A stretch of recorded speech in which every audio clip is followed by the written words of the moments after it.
coordenação da divisão sul-americana. Pastor, muito obrigado aí pelo tempo das férias do senhor, né? Está de férias. Mas a gente aproveita para trabalhar um pouco também. Bom, nós não estamos aqui, todo mundo da Escola Sabatina, mas temos alguns professores, alguns diretores, alguns irmãos que ouviram o convite aí da parte da manhã e se interessaram e estão aí com a gente. Então, quero agradecer a sua participação, pastor, e agradecer a disponibilidade mais uma vez de participar com a gente. E, bom, tá com o senhor. As ordens. Obrigado, Luciano, mais uma vez pelo convite. Eu já falei até no vídeo que gravei a vocês, a felicitação por vocês estarem usando a tecnologia de maneira criativa, de maneira diferente, de maneira ousada, para fortalecer a Escola Sabatina e trazer um conteúdo diferente para a igreja. Seria legal se a gente tivesse mais igrejas do Fonseca por aí. Amém! As oportunidades que a gente tem e oferecer para a igreja aquilo que a gente consegue oferecer de melhor, para que a igreja continue crescendo e cumprindo sua missão. Eu separei um tempo para a gente conversar aqui um pouquinho, que tem a ver com a revolução digital que a gente está vivendo e como nós podemos lidar com tudo isso. Essa revolução tecnológica que a gente está vivendo hoje, ela não é a primeira que a humanidade vive, e outras já aconteceram, e quando a gente para refletir nas outras revoluções tecnológicas, nós conseguimos entender um pouco melhor os nossos dias, a compreensão dos nossos dias. Quando eu penso, por exemplo, no meu celular, eu não posso pensar apenas no uso que eu faço do meu celular, mas eu tenho que compreender que, da mesma maneira como eu uso o celular ele também acaba me usando. Ele acaba mudando a minha forma de viver. Ele muda a minha percepção, ele muda a minha realidade. O impacto da comunicação, o impacto digital hoje, ele é muito profundo. E ele se torna necessário para a nossa reflexão, porque quando a gente fala dessa revolução digital, não dá apenas para pensar no uso do equipamento, mas eu tenho que pensar na mudança de comportamento que ele causa. Para um pouco para olhar para as novas gerações. Eu tenho 2 filhas adolescentes e vejo a influência do mundo digital ou como a cabeça delas funciona diferente da minha cabeça. Quando eu era adolescente, como é que eu reagia, o que é que me encantava, o que é que eu gostava. E hoje, o que elas gostam, o que elas veem, o que elas assistem, é completamente diferente. Então, nós estamos diante de uma revolução intensa e profunda que tem a ver com a mudança do comportamento, que tem a ver com a realidade que hoje está à nossa volta do que significa ser igreja. Ser igreja hoje não é a mesma coisa que ser igreja no passado.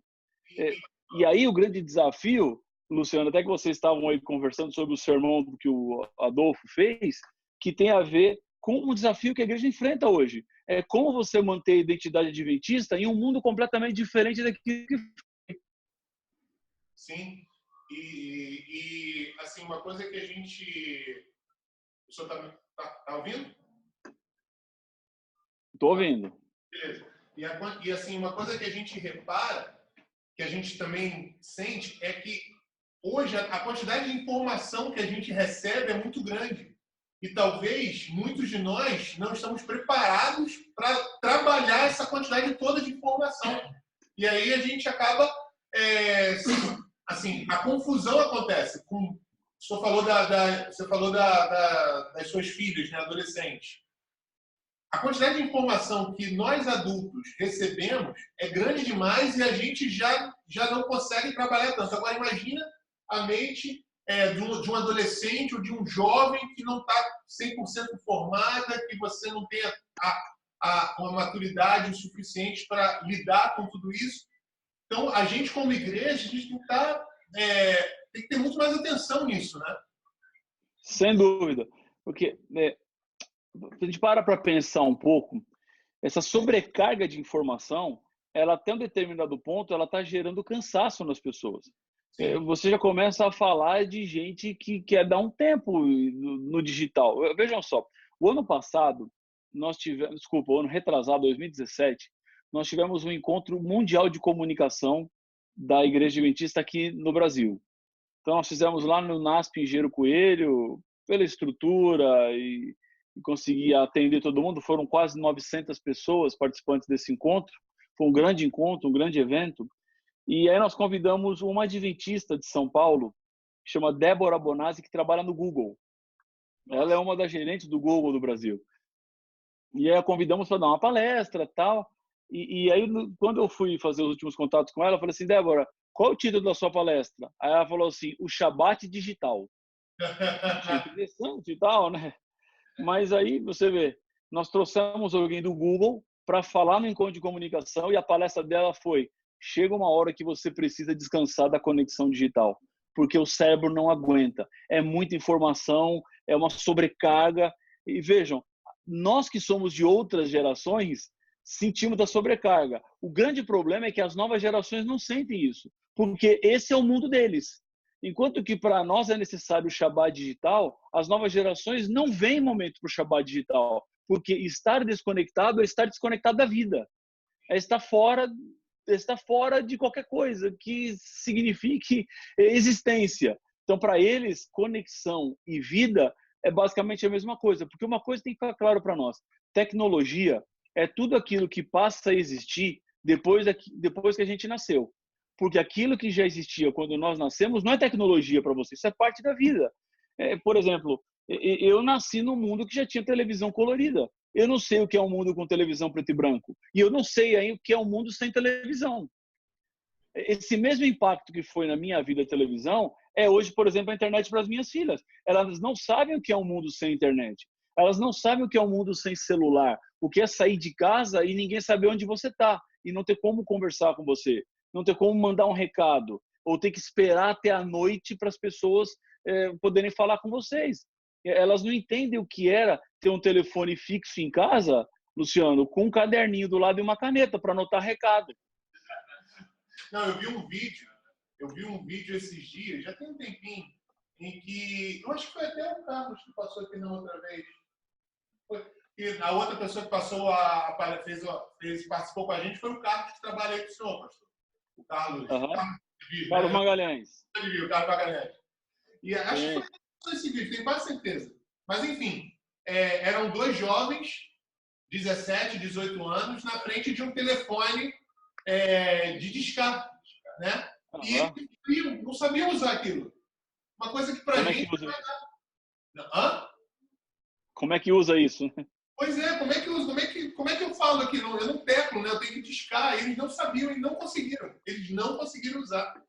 Uma outra coisa que eu vejo também, e até por isso que surgiram essas iniciativas daqui da igreja no mundo digital, é que assim, a gente com tamanha gama de informação, a gente tem as coisas muito rápido, né? Então a gente não sabe mais esperar.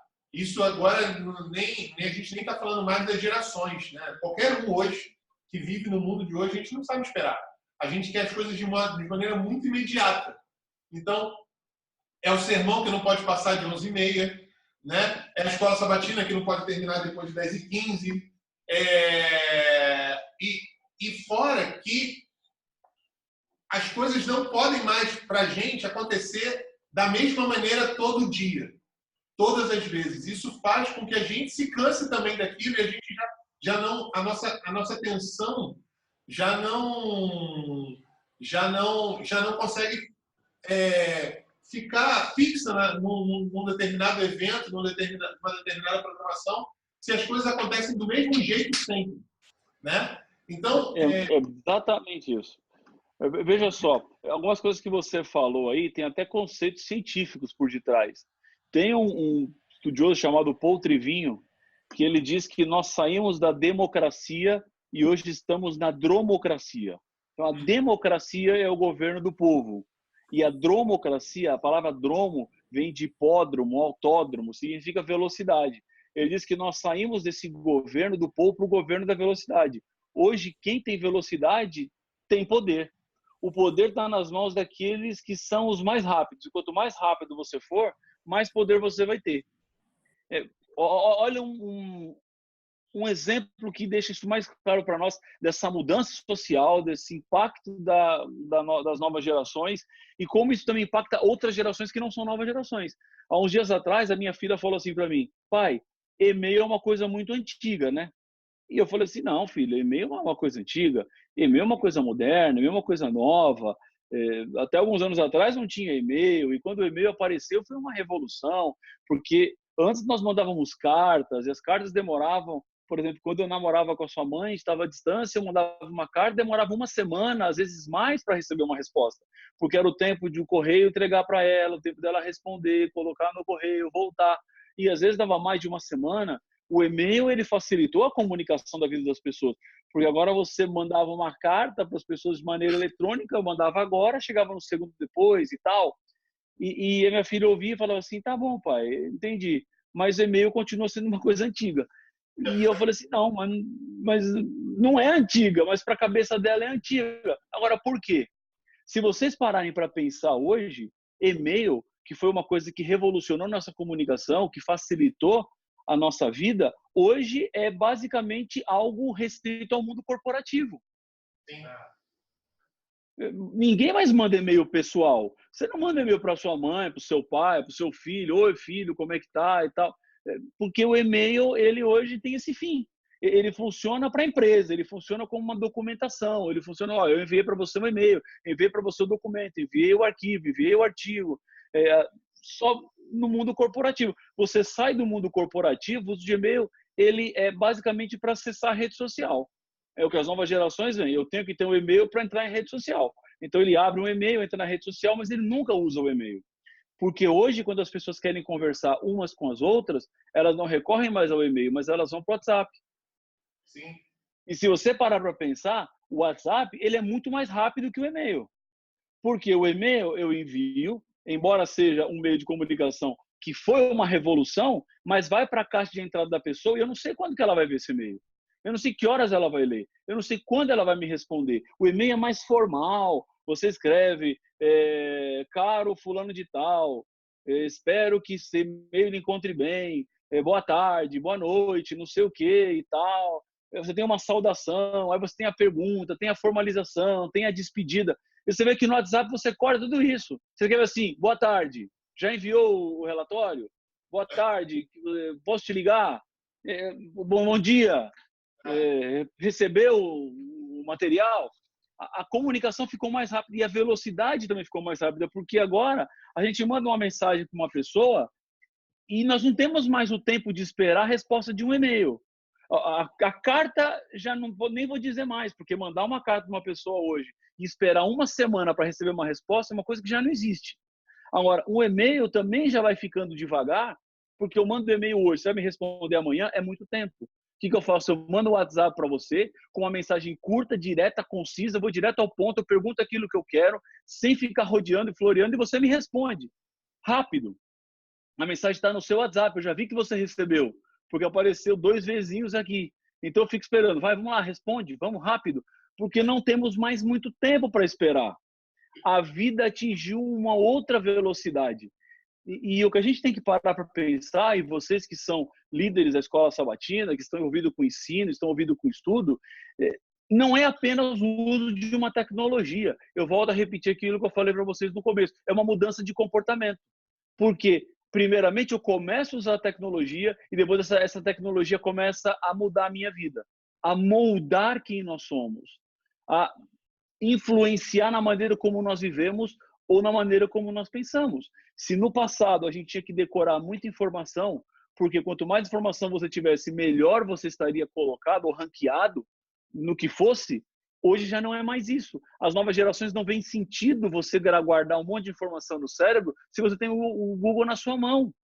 Você tem o celular, você tem conexão. Então, para que eu preciso ficar guardando um monte de fórmula na minha cabeça? Quando eu precisar da fórmula, eu clico no Google e ele me dá a fórmula. Ou ele faz o que eu tenho que fazer. As minhas filhas acharam um site aí de matemática, as coisas que elas vão achando na internet, que eles resolvem os problemas, o site resolve o problema de matemática em tempo real para você. Com todos os passos. Ou seja, tudo que a gente fazia no caderno e quebrava a cabeça, elas colocam a fórmula, a equação, a inequação, o que seja lá, dá o enter e ele resolve passo por passo para você em fração de segundo. Então, elas olham para essa forma nossa de educação do passado, falam assim, poxa, vocês guardavam um monte de informação, ficavam decorando coisas, eu não preciso mais disso, porque a internet ela vai comigo onde eu estiver. Eu tenho conexão em qualquer lugar. Onde eu vou tem 3G, tem 4G, eu acho um Wi-Fi. Então, eu não preciso mais manter informações no meu cérebro. Veja, a gente tem que trabalhar. Não, mas o desenvolvimento do seu cérebro é necessário, você tem que crescer, você tem que aprender, porque tem uma hora que você vai precisar. Mas na cabeça deles não faz muito sentido. Porque eu falo assim, não, quando eu quiser, eu tenho acesso. Eu não preciso guardar na minha memória esse tipo de informação. Eu guardo na minha memória aquilo que realmente é imprescindível para a minha vida. Agora, essas coisas todas aí, elas são superficiais, elas são coisas decoradas. As coisas decoradas eu tenho o Google para me resolver e solucionar meu problema na hora que eu preciso. Então, essa mudança comportamental, ela é para nós uma ruptura imensa. E quando a gente pensa na questão do ensino, quando a gente pensa na questão da didática, quando a gente pensa na questão do conhecimento, ele acaba sendo um desafio ainda maior, ainda mais complexo. A motivação para as pessoas estudarem a lição da escola sabatina é mais complexo. Nós temos que trabalhar com aspectos mais subjetivos e ajudá-los, porque muitos dos nossos alunos não são das novas gerações, mas eles são influenciados pelas novas gerações. Querem ver um outro exemplo? Eu basicamente, o líder de comunicação da igreja, eu basicamente não ligo televisão. Eu não ligo televisão. Eu deixo de assistir televisão? Não. Eu vejo várias coisas que passam na televisão, mas eu vejo do meu jeito, na hora que eu quero, do jeito que eu quero, da maneira como eu quero. Eu vou no Google, aquilo que me interessa, a entrevista que passou no programa que me interessou, ou o detalhe que foi ao ar, ou até a própria programação da Novo Tempo, que eu preciso acompanhar, ver o programa, como é que foi, como é que tá. Não tenho aquele horário disponível naquele momento, eu vejo quando dá, porque nós disponibilizamos tudo para as pessoas on demand. Ou seja, não é mais a TV que me convida para assistir o programa na hora que ela vai apresentar o programa. Sou eu que vejo o programa da TV a hora que eu quero. É uma quebra de paradigma, né? Assim, completa. Eu falo assim para alguns amigos da igreja. Eu nunca tive Novo Tempo. Eu nunca assinei Novo Tempo. E já trabalhei no Novo Tempo. Mas nunca tive. Por quê? Porque é como você falou, é on demand. Eu não tenho tempo para ficar parando e assistindo TV. Mas quando eu paro, eu gosto de um programa ou outro, eu vou lá no YouTube e vejo. Né? Mas, por outro lado, esse estilo de vida on demand faz com que as pessoas estejam vindo para a igreja mais para buscar entretenimento do que conteúdo, muitas vezes. Exatamente. É um retrato da nossa sociedade hoje. Desafio, é a indústria do entretenimento. O que a gente pode fazer para gerar conteúdo para as pessoas e elas estarem buscando ali o conteúdo, né? E não o entretenimento. Exatamente, porque o entretenimento em si, ele acaba sendo aquilo que a internet mais oferece. Então as pessoas se tornam viciadas em entretenimento. E tudo aquilo que não é entretenimento para elas é boring, é chato, elas não têm interesse, elas não querem ver. Então a gente tem que ficar entretendo o tempo inteiro. Vocês querem ver um exemplo que eu me preocupo aqui, abrindo meu coração para vocês? É a crise que a gente está tendo com o programa JA. Sim, verdade. Eu sou membro de uma igreja aqui em Brasília que há uns 3 anos não tem culto jovem. E não é uma igreja pequena, é uma igreja grande. Hoje, inclusive, vai ter culto jovem aqui em Brasília às 5h30, que o Prisma está aqui. Mas só tem culto jovem quando tem alguma coisa assim diferente. Porque se não tem alguma coisa diferente, não tem culto jovem. Por quê? Porque os jovens hoje eles estão procurando entretenimento. E o que acontece? O diretor JA, ele entra numa roda que é desgastante, extenuante, que ele tem que fazer entretenimento todo sábado à tarde.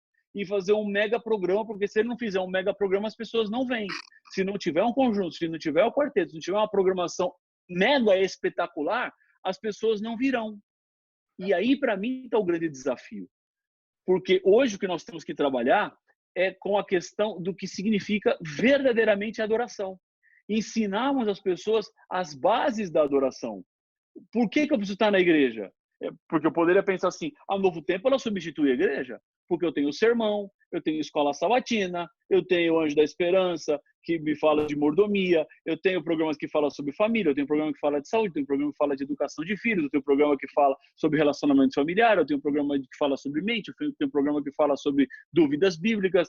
Eu tenho uma gama de produções que ele poderia substituir a igreja em si. Mas aí está o grande problema. A Novo Tempo não pode ser um fim em si mesmo e ela nunca será uma substituta para a igreja, porque a Novo Tempo é apenas um meio para levar as pessoas para aquilo que de fato é a igreja, é a adoração. E a adoração ela acontece no templo. A adoração nunca acontecerá no meio digital. Ainda que você veja a adoração ela passa por outros aspectos que tem a ver com contato pessoal, que tem a ver no lugar onde eu desenvolvo meus dons espirituais, tem a ver como eu uso e como ajudo outras pessoas para terem uma vida melhor na sua realidade espiritual. Isso é adoração. E isso eu jamais vou conseguir ficando na minha casa vendo a Novo Tempo, porque a Novo Tempo me faz uma pessoa passiva. E a igreja, na verdade, ela quer me levar a ser um cristão ativo. Na Novo Tempo, eu fico apenas consumindo. O que é que você tem para me dar? Eu quero receber tudo que vocês têm para me oferecer. Na igreja, não. Na igreja, eu sou desafiado a compartilhar com as pessoas. Na igreja, eu sou desafiado a ser proativo, a reagir, a ter atitude, a ter ação. E não apenas perguntar assim, o que a igreja pode me dar, mas o que é que eu posso dar para ajudar a igreja. Nesse sentido, o nosso grande desafio hoje como líderes é ajudar as pessoas a se engajarem, se envolverem e entenderem que ficar sentado no banco da igreja, na verdade, ele é permissivo para a sua vida espiritual, porque com o tempo você vai definhar e morrer. É como um músculo. Se você não exercita, ele atrofia. A vida espiritual é igual. Se você não exercita, ela atrofia. Pastor, alguém quer falar alguma coisa aí? Vocês têm que falar, não é só eu não. Mas assim, a gente já sabe o que tem que ser feito, a gente já sabe quando tem que ser feito, que é agora, né? Só que eu acho que a grande dificuldade que a gente, pelo menos aqui na ponta, né, enxerga é o como fazer. Porque, assim, hoje eu enxergo da seguinte maneira: tem muita gente de fora da igreja entrando na igreja pela Novo Tempo e muita gente de dentro da igreja saindo da igreja pelo Novo Tempo. Por quê? Porque eu conheço, eu estou falando porque eu conheço gente assim, que se aborrece na igreja e passa a ser membro da Novo Tempo. Porque aí se aborrece na igreja, não vou sair da igreja, mas eu não venho nas igrejas. Eu fico em casa vendo os programas porque eu tenho tudo ali, é o que o senhor falou. Então, o que a igreja está pensando? Porque, assim, eu converso com bastante gente, eu tenho parentes na obra, eu tenho amigos na obra, a gente acaba contactando pessoas como o senhor e outros pastores, a gente acaba conversando, mas quando chega aqui na ponta, aqui na igreja local, a gente não vê esse dinamismo em prática. Ou, muito pelo contrário, a gente vê exatamente o problema que a gente está discutindo aqui. As coisas são feitas sempre do mesmo jeito, todo dia, há décadas. Então, o que a igreja está pensando para que a nossa identidade não se perca, né? A gente falou do sermão do pastor Adolfo, mas fazendo coisas diferentes para que as pessoas se atraiam pelo conteúdo, não pelo entretenimento. Exatamente. Bom, a pergunta que você está me fazendo é a pergunta de $1 milhão, né? Literalmente a pergunta-chave de toda a história. Eu começo a pensar um pouco, amigos, e claro, algumas reflexões para mim elas são necessárias também quando a gente olha e pensa igreja. Se a gente tem hoje uma geração mais exigente, nós precisamos acompanhar a exigência dessa nova geração. E aí talvez esteja o nosso grande desafio. Hoje, você tem uma enxurrada de materiais que essas novas gerações recebem, que são criativas, que são inovadoras, que são inventivas, que são ousadas, que estimulam, que provocam. E quando eles vão para a igreja, o que a gente acaba fazendo é oferecendo para eles o que a gente sempre fez, que é o mais fácil de fazer. Posso dar um exemplo para vocês aqui? Entendam muito bem o que eu vou falar assim, porque não é uma crítica. Mas vejam só, digamos que a gente quer ajudar a igreja a aumentar o número de assinantes da escola sabatina. Isso é uma realidade. Existem várias maneiras de você fazer vídeos, por exemplo, para as pessoas assinarem a lição da Escola Sabatina. Você pode pegar vocês que estão aí, ó, são os líderes da Escola Sabatina da Igreja do Fonseca, aí em Niterói, pega vocês, coloca aí na frente e fala assim, ó, lição da Escola Sabatina, eu assino. Legal. Fizemos um vídeo, vocês dando até um soquinho no ar, assim, que eu tenho problemas com esse soquinho no ar. Mas vai, assim, fizemos o vídeo, colocamos nas redes sociais. Pergunto a vocês, quantas pessoas vão assinar a lição da Escola Sabatina por causa desse vídeo? Muito poucas, né? Fazendo uma análise fria, na verdade que ninguém vai assinar. Só que a gente acha que fazendo isso nós estamos promovendo. Agora, olha o impacto das novas gerações, que estão acostumadas a ver um programa bem feito, bem elaborado, com conteúdo, com roteiro, criativo, inovador, que estimula a pensar. E ele vê um vídeo desse, sabe o que ele começa a achar? Perdoe minha palavra, mas ele acha isso aí bobo. Ele começa a achar, fala assim, puxa, minha igreja é nonsense. Minha igreja está fora. Minha igreja está com, olha só que vídeo, não tem nada a ver isso aqui. Aí ele vai para o YouTube e vê as produções que os youtubers fazem, o conteúdo, o que é feito, eles falam assim, não, tá vendo? Esse mundo é muito mais legal. O mundo da igreja é um mundo ultrapassado. Então, hoje eu te digo assim, o meu desafio como líder de comunicação da igreja é cada vez mais trabalhar com inovação, criatividade e evangelismo direto. É ousar e buscar os materiais da melhor maneira possível para a gente oferecer para a igreja aquilo que tem de melhor. Eu não posso fazer um vídeo simples. Isso exige mais de mim, que envolve mais criatividade, envolve mais inovação. Voltando aqui, por exemplo, ao dilema do culto jovem, que eu falei para vocês, e eu estava até conversando com o pastor da minha igreja esses dias, e falei assim, pastor, lembra um pouco da história da igreja. Como começaram os cultos jovens? Era uma sociedade de missionários que saíam para fazer evangelismo no sábado à tarde. Então, eles iam, visitavam, pregavam, ensinavam, acompanhavam, ajudavam, testemunhavam. E no final da tarde, eles vinham para a igreja para quê? Para ver um show? Para ver um entretenimento? Para ver um conjunto cantar? Para ver um quarteto? Não. Eles vinham para a igreja para testemunhar e celebrar o trabalho missionário que eles fizeram à tarde. Sabe o grande desafio hoje do culto jovem? Eu falei para o pastor da minha igreja, que eu falei assim, o grande desafio hoje do culto jovem é que nós estamos querendo celebrar a celebração. E celebrar a celebração é vazio. Eu tenho que celebrar alguma coisa. Agora, eu vou celebrar o quê? Não, eu vou celebrar a celebração.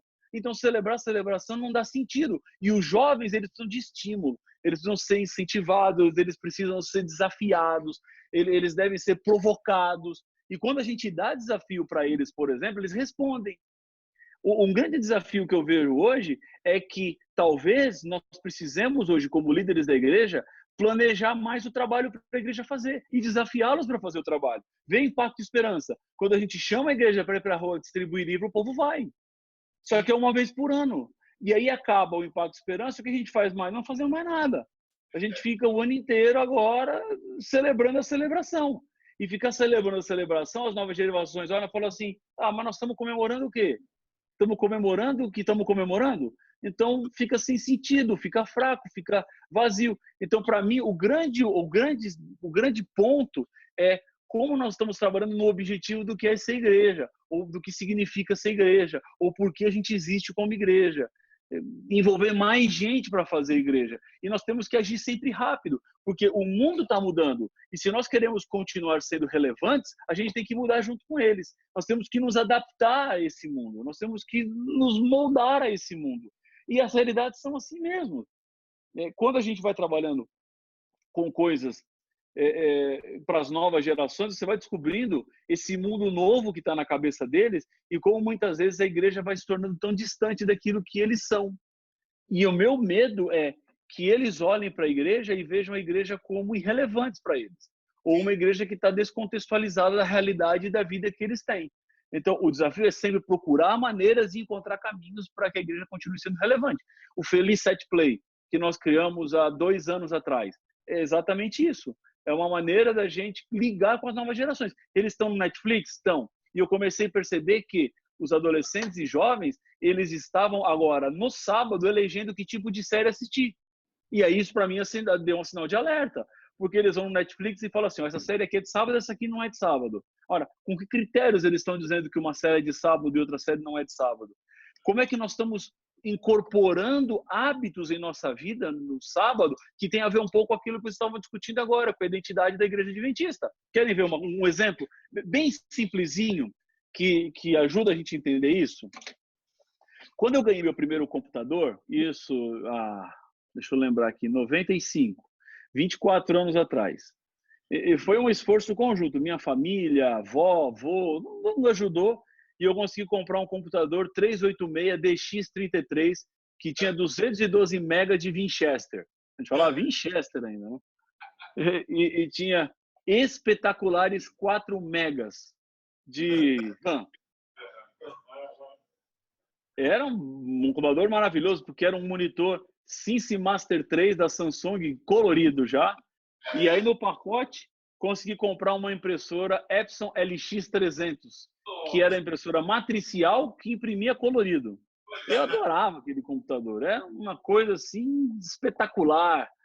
Os meus vizinhos iam em casa para ver o computador funcionando e olhavam para ele. Mas vejam só, 24 anos atrás, onde eu quero chegar? Quando o computador chegou em casa, foi numa sexta-feira. Ora, você imagina, eu na época adolescente, morrendo de vontade de mexer no computador, chega na sexta-feira e meu pai falou assim, computador no sábado, não. Eu falei, tá bom. E aí eu tive que esperar o sol se pôr do sábado para poder ligar o computador.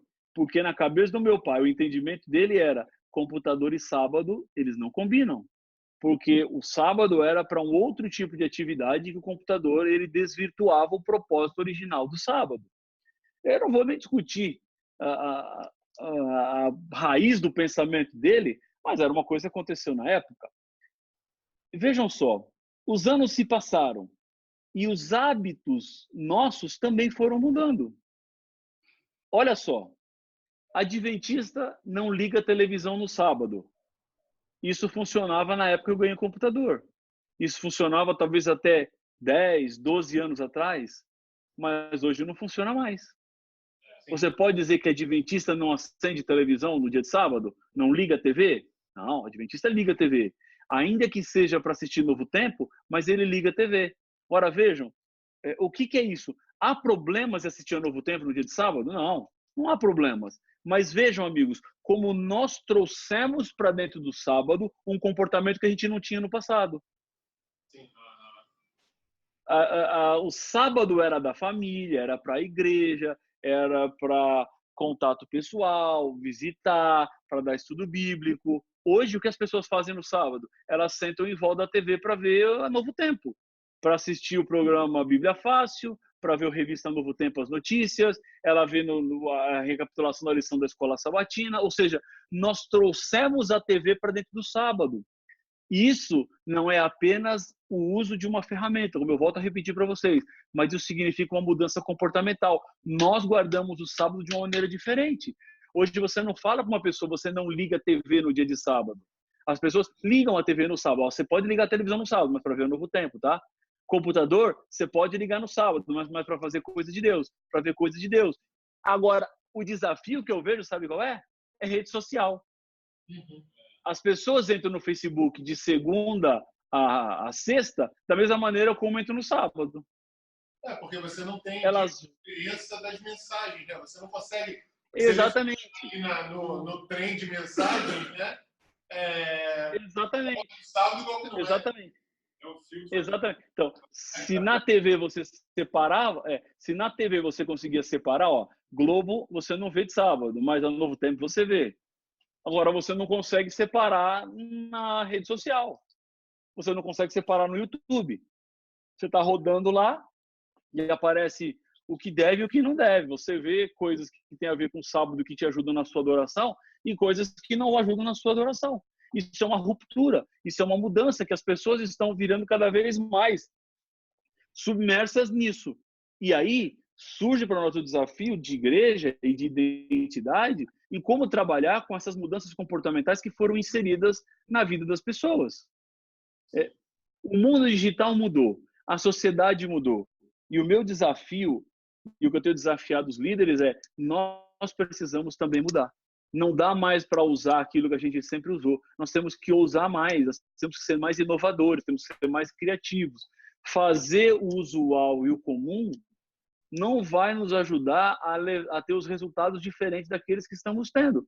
Tem que investir mais. Agora, por exemplo, você fala assim com o Ministério Jovem. Ah, vou fazer um culto J. Não, o culto J já não está funcionando só isolado em si. Você vai ter que desenvolver um ecossistema em volta do Ministério Jovem que tem a ver com desafio, que tem a ver com missão, que tem a ver com envolvimento, tem a ver com engajamento, tem a ver com sair da nossa zona de conforto, para ir lá e a gente vem aqui para contar. A gente vem aqui para celebrar aquilo que a gente fez. Agora dá muito mais trabalho isso. No passado, era mais fácil. Hoje é mais difícil, porque nós competimos com tecnologias que antes a gente não competia.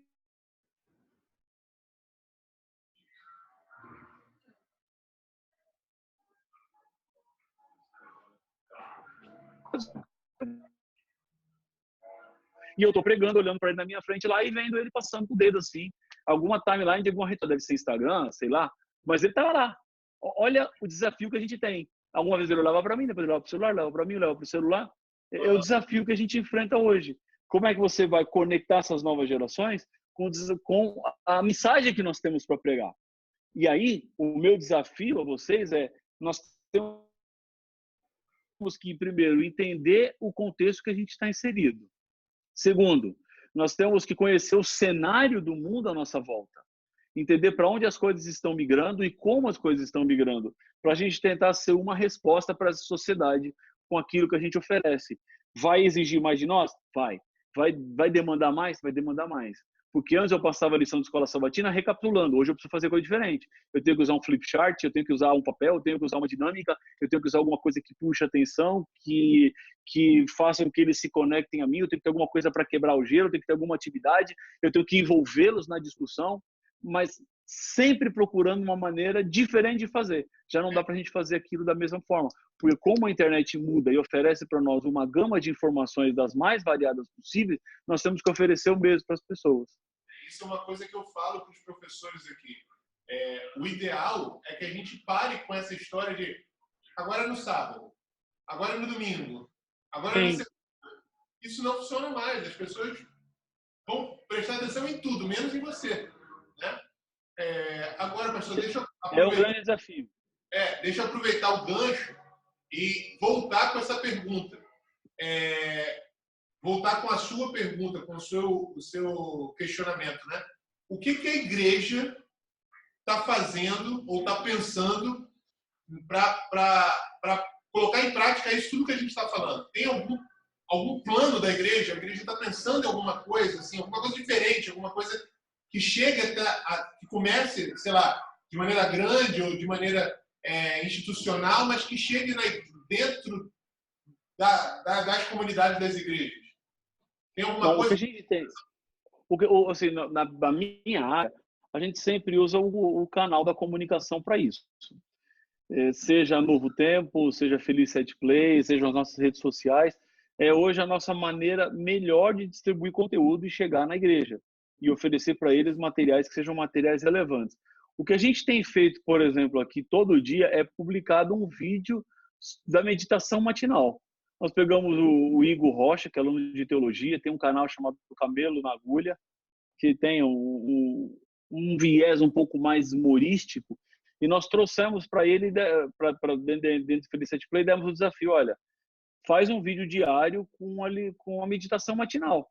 E o que a gente faz? Todo dia a gente manda para quase 20 mil pessoas pelo WhatsApp a meditação matinal, em vídeo, para um público que talvez não leia, mas que vai assistir um vídeo. E esse é um outro desafio que a gente tem. As novas gerações estão lendo cada vez menos e assistindo cada vez mais vídeos.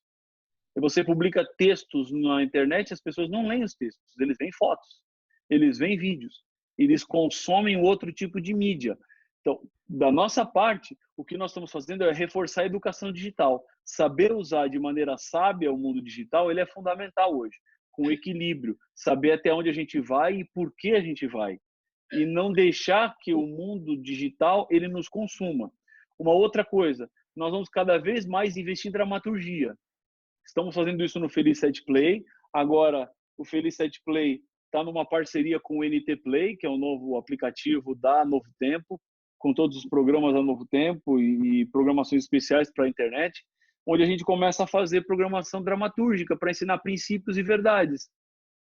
Isso tudo, para algumas pessoas, pode parecer muito moderno, pode parecer até uma disrupção com tudo aquilo que a igreja fez, mas a gente está bem seguro de tudo que a gente está fazendo, temos estudado bastante, lido, compreendido o cenário, e nós temos que investir nisso. Há um público que não consome mais o tipo convencional de conteúdo. Então, nós temos investido em séries, em webséries, em vlogs, temos investido em filmes. A Semana Santa, nos últimos 3 anos, nós usamos 2 anos filmes e 1 ano uma série. Para quê? Para que as pessoas se conectem com a nossa mensagem, para que elas vejam relevância naquilo que a gente prega e a gente consiga trazê-las para dentro do nosso ecossistema. Então, hoje, para nós, o que nós temos que fazer é usar a tecnologia com inovação, criatividade e sempre pensando no evangelismo direto. Obviamente, tudo isso protegendo a identidade do que é ser adventista, de um mundo que mudou, de um mundo que já não é mais o mesmo, de um mundo que já não responde aos estímulos da maneira como respondia no passado, mas que precisa ser ensinado e precisa ser orientado e alertado sobre os perigos que a gente tem no mundo digital. Pastor, uma coisa que a gente... Agora eu vou dar no meu dia a dia, né? 2 exemplos. Um é o vídeo que você ouviu da minha filha, das minhas filhas, né? Por que a gente pensou em fazer aquilo? A gente tem o Grace Link, né? O Grace Link lá fora, que a Novo Tempo traduziu algumas das lições. Só que eu e minha esposa, a gente gosta de usar essas lições do Grace Link para mostrar para as minhas filhas na hora do pôr do sol de sábado. Só qual era o problema? O problema é que o NT Kids traduziu alguns, mas não traduziu outros. Se você vai no site do Grace Link, tem todos lá, todos aqueles desenhos das lições. Mas quando você vai no site em português, não tem. Fizeram, mas não fizeram todos. Então, o que a gente pensou? Vamos fazer então uma lição das crianças, porque se eu tenho essa necessidade, outros também vão ter. De repente, uma coisa simples, fazer desenho. Isso também acontece no dia a dia. Por exemplo, o que minhas filhas consomem de desenho? Durante o dia, quando elas precisam ver desenho, elas vão no Netflix ou no YouTube. Mas durante a noite a gente combinou, cara, só desenho de Jesus, só desenho cristão. Só que quando a gente vai nos nossos meios, a gente não encontra. Então, eu estou falando assim, a minha prática. O que elas consomem mais? Elas consomem mais Midinho, que é do R.R. Soares, Turminha da Graça também, que é do R.R. Soares. Agora tem o Anjinho da Esperança lá, a Aninha. Mas normalmente Midinho, Turminha da Graça e Aline Barros. Basicamente, esses 3, elas consomem assim direto, porque tem muita coisa. Agora tem 3 palavrinhas também.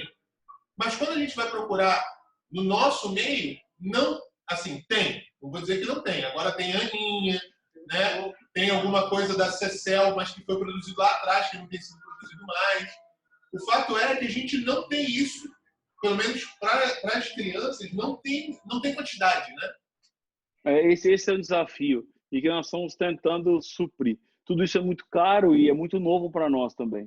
Então, hoje nós estamos nos movimentando a produzir materiais para criança de maneira bem intensiva. Temos feito o máximo possível e a ideia é continuar avançando nisso. A gente entende a mesma necessidade que vocês têm aí e é o clamor de vários pais, né?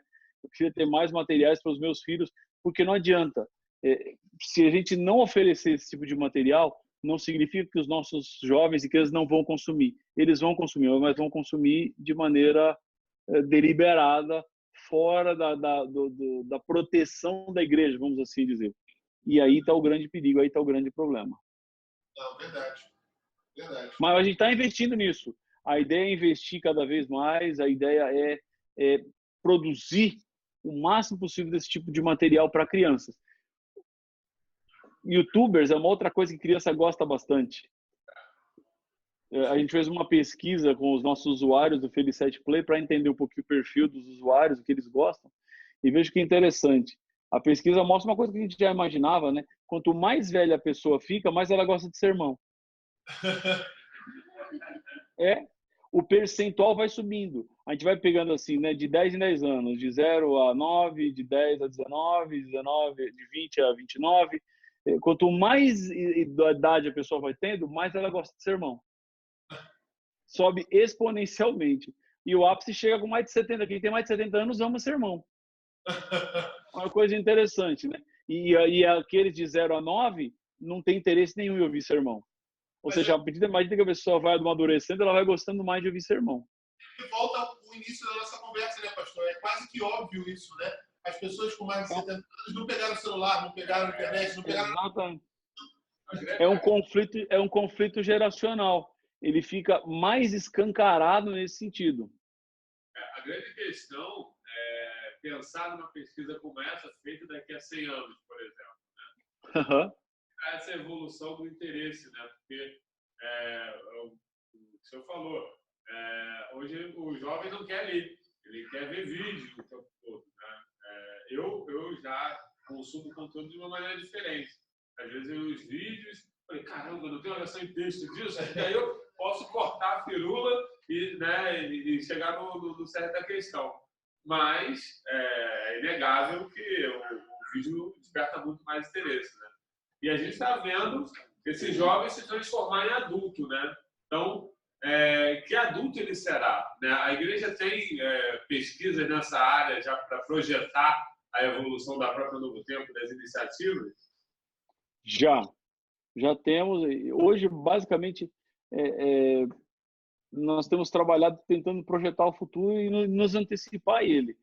Essa ideia de, por exemplo, abrir o Feliz Set Play, que foi o primeiro canal nosso de dramaturgia, nós começamos a produzir séries e entramos num mundo completamente diferente daquele que um dia imaginei que eu estaria envolvido, né? Imagina, eu fui para a agência fazer casting com um ator, ver quem vai fazer série ou não, participar ou não, uma coisa que eu nunca pensei em fazer na minha vida, mas que precisou ser feito porque a igreja tinha que entrar nesse mundo, porque senão a gente acaba ficando de fora. E os nossos membros vão consumir esse tipo de material e a gente não sabe de onde, e vão trazer essa influência não sei de onde, e que conceitos vão entrar para dentro da igreja. Então nós estamos entrando nisso, estamos pouco a pouco investindo cada vez mais. Inclusive o Carlos Magalhães, que falou para vocês, nós estamos pagando para ele um mestrado para entender um pouquinho melhor essa questão de produção cinematográfica.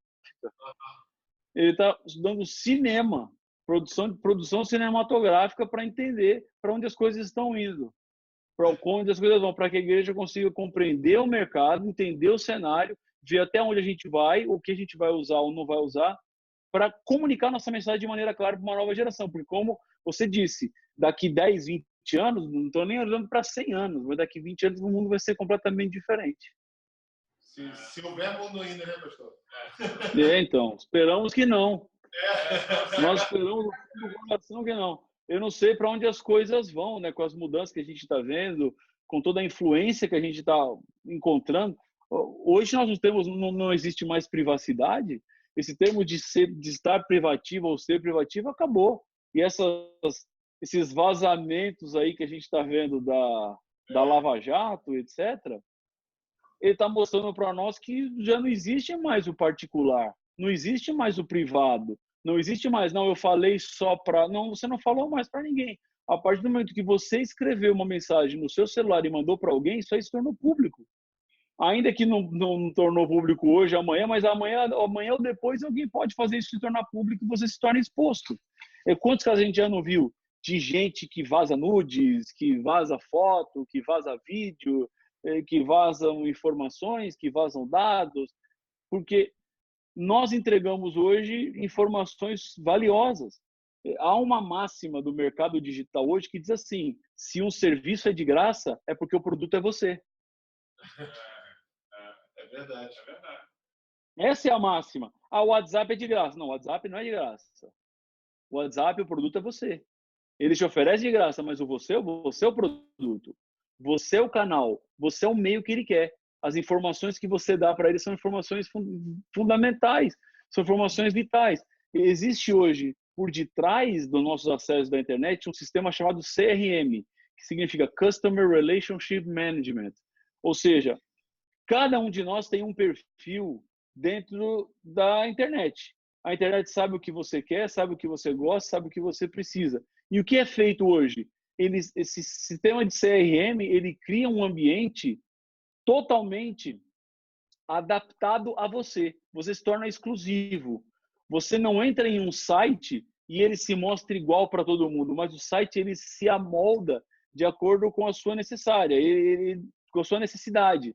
Ele se adapta àquilo que você está vivendo. Por exemplo, uma pessoa que escreveu no Google o que é depressão, que assistiu um vídeo de síndrome do pânico no YouTube. Essas informações são dadas para o CRM e quando você entra, por exemplo, num site religioso, esse site religioso começa a oferecer para você exatamente aquilo.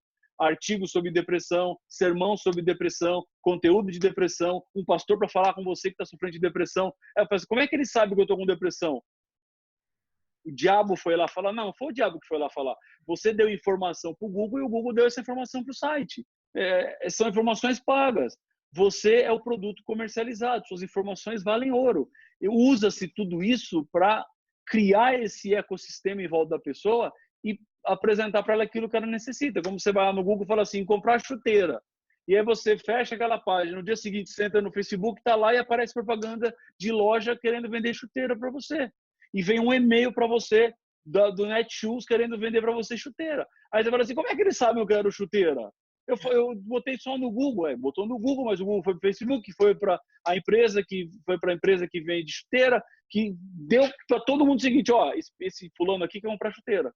Então, eles traçam o seu perfil, traçam sua necessidade e começam a oferecer esse tipo de material e produtos para você. Ora, esse mundo é o mundo que a gente tem que concorrer com a nossa pregação. Então, para mim, o desafio dos professores da Escola Sabatina hoje é trabalhar com didática. Amigos, não dá mais para preparar uma lição de Escola Sabatina na sexta-feira à noite ou no sábado de manhã.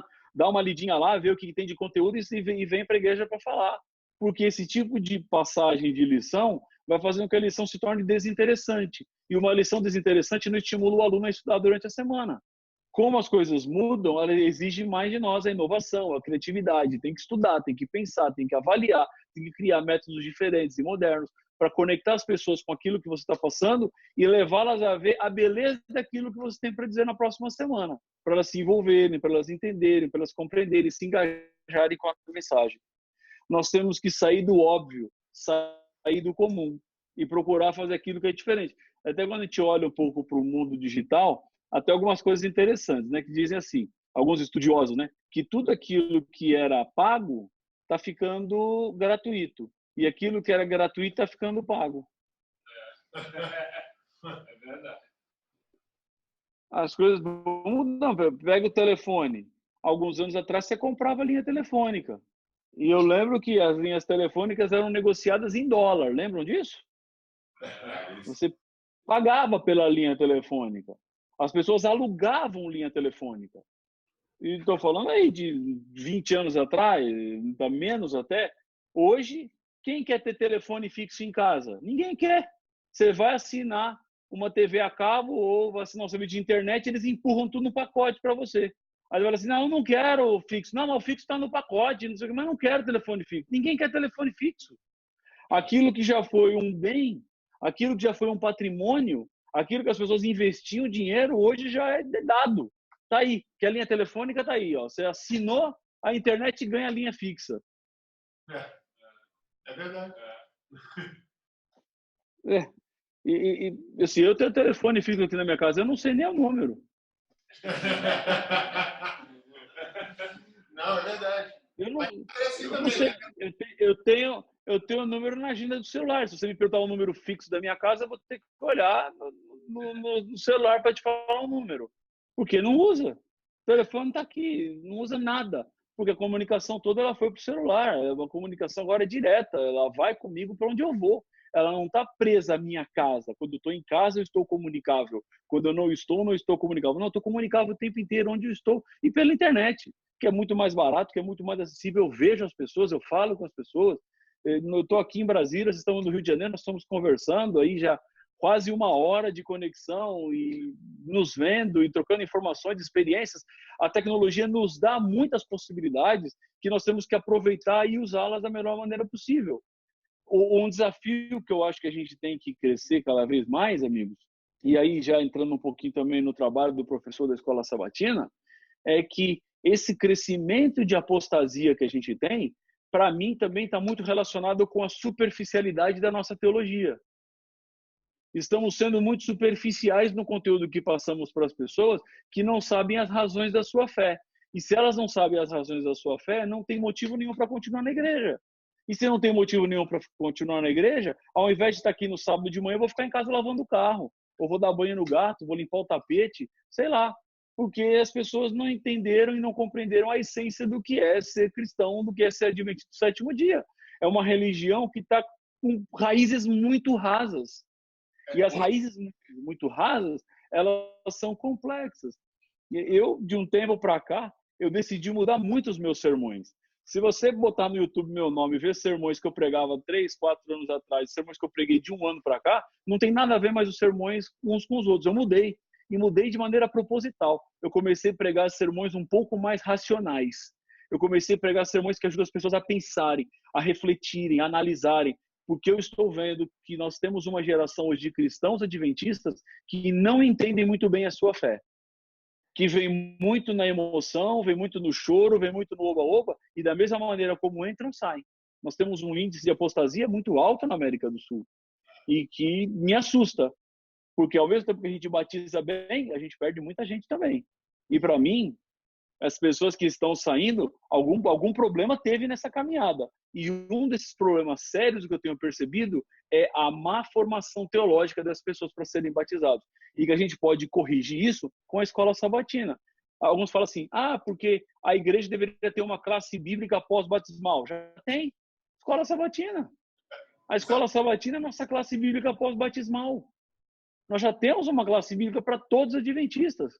Semana após semana, cada 10 anos nós repetimos os principais temas. Para quê? Para que as pessoas tenham firmado a sua fé. Para que as pessoas recapitulem os temas importantes. Então, a escola sabatina é uma classe bíblica pós-batismal e que ela precisa ser fortalecida cada vez mais na teologia que nós estamos oferecendo para as pessoas, para que elas tenham razões para a fé, para que elas tenham base para a vida espiritual. E a gente ajude elas a fortalecerem a sua espiritualidade. Outra coisa que eu vejo como importância para a igreja, que tem a ver com essa mudança, no tempo que a gente vive de relacionamentos frágeis, a igreja tem que oferecer amizades sólidas.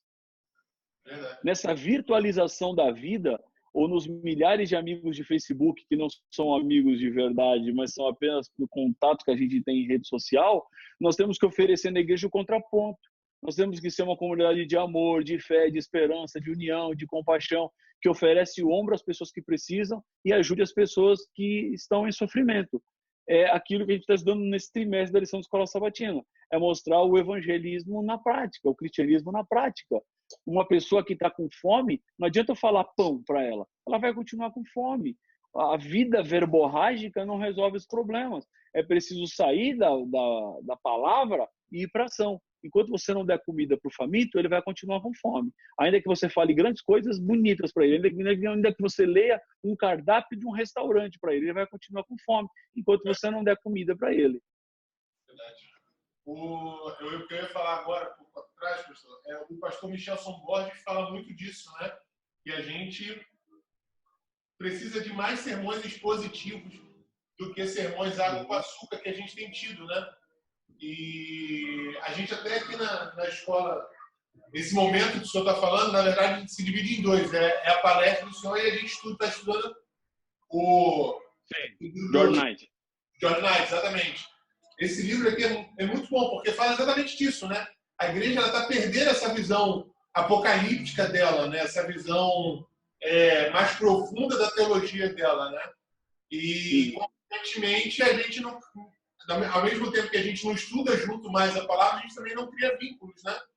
A gente, é o que você falou aí, a gente não tá, a gente já deixou de, a gente está deixando de ser igreja para ser um clube. Essa é a verdade. Exatamente. E aí está o nosso desafio da gente ser igreja de verdade. É o momento da gente ser igreja de verdade. Eu até falei no vídeo de manhã, né, que vocês viram, de um momento da história, né?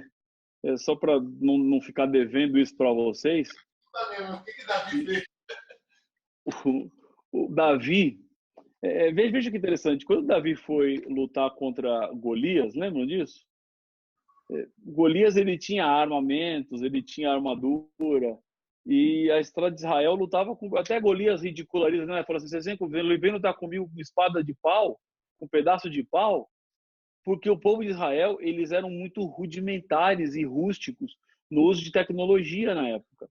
E o que eles tinham era pedaço de pau mesmo. O que eles tinham era árvore, eram espetos. E Golias não, ele já usava cobre, usava ferro. E quando Davi mata Golias, e vocês conhecem a história, ele teve que fugir porque Saul ficou com inveja e queria matá-lo, ele foi morar em Ziclag, que era uma cidade filisteia. E provavelmente lá Davi aprende o manejo do ferro. E quando ele vai depois para Hebrom e é declarado rei de Judá e depois rei de Israel, uma das coisas que Davi fez foi ter trazido para o povo de Jerusalém, de Israel, o uso do ferro, o manejo do ferro. Ele aprendeu a técnica do manejo do ferro. E vejam que o manejo do ferro foi uma tecnologia que Davi introduziu e fez com que mudasse completamente as características do povo de Israel, que era um povo sempre oprimido, que era um povo rústico, que era um povo que lutava com armas simples. E quando Davi dá o ferro como arma, o povo de Israel se torna um povo forte, um povo que expande o seu domínio, um povo que se torna uma das maiores nações do mundo da sua época. Até Davi, eles não eram uma grande nação, não eram um grande povo. Eram, sim, abençoados por Deus, mas eles não tinham nenhuma tecnologia. Quando Davi traz a tecnologia e usa a tecnologia em favor das pessoas, há uma mudança conceitual forte que teve a ver com a gestão e com a vida do povo de Israel. Veja, um povo oprimido, que agora torna-se um povo que tem força de guerra, um povo que lutava com pau e pedra e agora começa a lutar com armas iguais aos outros povos, isso resultou nessa mudança comportamental, nessa mudança de pensamento, nessa mudança como o povo era. E foi por isso que essa tecnologia que Davi trouxe mudou o povo de Israel. O povo de Israel teve que viver de uma outra forma, de uma outra maneira. É exatamente aquilo que a gente está vivendo hoje. Essa mudança tecnológica implica em algumas mudanças comportamentais do que é e do que significa ser igreja. Pastor, eu estava até aqui comentando com o Luciano aqui em ontem, né? Você está falando aí da questão de Davi, né, que lutou com Golias, que depois trouxe, né, essa questão do armamento de ferro, né, do povo de Israel. Aí eu estava até falando com o Luciano aqui, e quando o povo sai do Egito e eles tiveram que enfrentar o exército amalequita ali, dos amalequitas, que, né, a gente viu que o povo saiu vitorioso, né, claro, porque Deus estava ali com eles, mas que armas, que tipo de armas eles usaram para poder vencer o exército amalequita? Eram armas rústicas, né? Eles sempre lutavam com armas rústicas. O ferro ele foi primeiramente manipulado pelos descendentes de Caim. E a tecnologia do ferro se perdeu no dilúvio. Depois ela volta com os hititas. Mas o povo de Israel sempre foi um povo mais pacífico, mais pastoril. Tanto que quando eles vão lutar por várias vezes, eles vão confiando no poder de Deus, porque eles não tinham armas para lutar. Eles não tinham exército para lutar. Eles estavam sempre defasados em comparação aos outros pela maneira como eles viviam. Eles confiavam muito na bênção de Deus, confiavam muito na provisão do Senhor, antes da introdução da tecnologia. Mas essa tecnologia, ela traz para eles uma mudança comportamental. Há até alguns sítios arqueológicos recentemente descobertos que mostram exatamente que foi na época de Davi que o ferro começa a ser usado como arma. Eles usavam outras tecnologias, usavam madeira, usavam pedra, usavam pau, usavam cobre, mas o ferro em si não. O ferro era mais fácil de ser achado, era de manejo mais simples e a espada era muito mais eficaz, muito mais leve, que dava para eles uma força de guerra incomparável com o uso de outros instrumentos, que para eles era uma coisa defasada, torna-se agora para eles um fator de igualdade com os outros povos. Então, essa era a ideia dessa revolução tecnológica que Davi proporcionou no passado e que tem muito a ver com a revolução tecnológica que a gente está vivendo hoje. Sim, verdade. Acho que era isso, Luciano, que estava no meu coração. Não, perfeito, pastor. A gente ficava aqui mais 2 horas tranquilo. Coração cheio esse. Não, legal, legal. Prazer estar com você. E eu quero um dia estar de verdade com vocês. Não só por ter segunda vez. Eu vou ter que dar um jeito de ir aí. Não, mas só dizer a agenda. Fala a agenda que eu falo aqui com os anciãos aqui. Fazer a semana de geração jovem aqui, pastor. Seria uma boa. Mas da próxima vez que eu ligar pro senhor, vai ser para a gente marcar um presencial, pastor. Combinado? Beleza. Eu quero ir sim pra gente passar um sábado juntos aí. Não, beleza, ótimo. Então, tá bom. Posso fazer uma oração por vocês, então? Deve, com certeza. Então vamos orar. Senhor Deus querido, Pai nosso, obrigado porque podemos parar, refletir, pensar e, acima de tudo, colocar nossa vida nas Tuas mãos. Estamos num mundo em revolução, estamos num mundo que está cada vez mais exigindo de nós e queremos receber a sabedoria do céu, a capacitação para fazer o nosso melhor, para comunicar o Teu Evangelho de maneira clara, de maneira direta, de maneira concisa e ajudar pessoas a viverem cada dia mais próximos do Senhor. Isso de maneira muito especial a Igreja do Fonseca, seus desafios, seus planos, a missão, o desejo de pregar o Evangelho. Pai, continua ao lado deles. Que a bênção do céu seja sempre abundante no coração e na vida de todos os membros desta igreja. É o que eu lhe peço em nome de Jesus. Amém. Amém. Amém. Pastor, muito obrigado, viu? Mais uma vez, a gente está gostando muito dessa parceria com o senhor aí, tem sido... Legal, prazer. E esse ano eu sei que é mais difícil, já que a sua agenda já deve estar fechada, mas quando seria a data ideal para eu te ligar para a gente poder marcar para o ano que vem? Lá para outubro a gente consegue marcar alguma coisa. Aí para marcarmos para o ano que vem. Fechou então. Outubro eu ligo de novo. Tá bom? Valeu. Um abraço.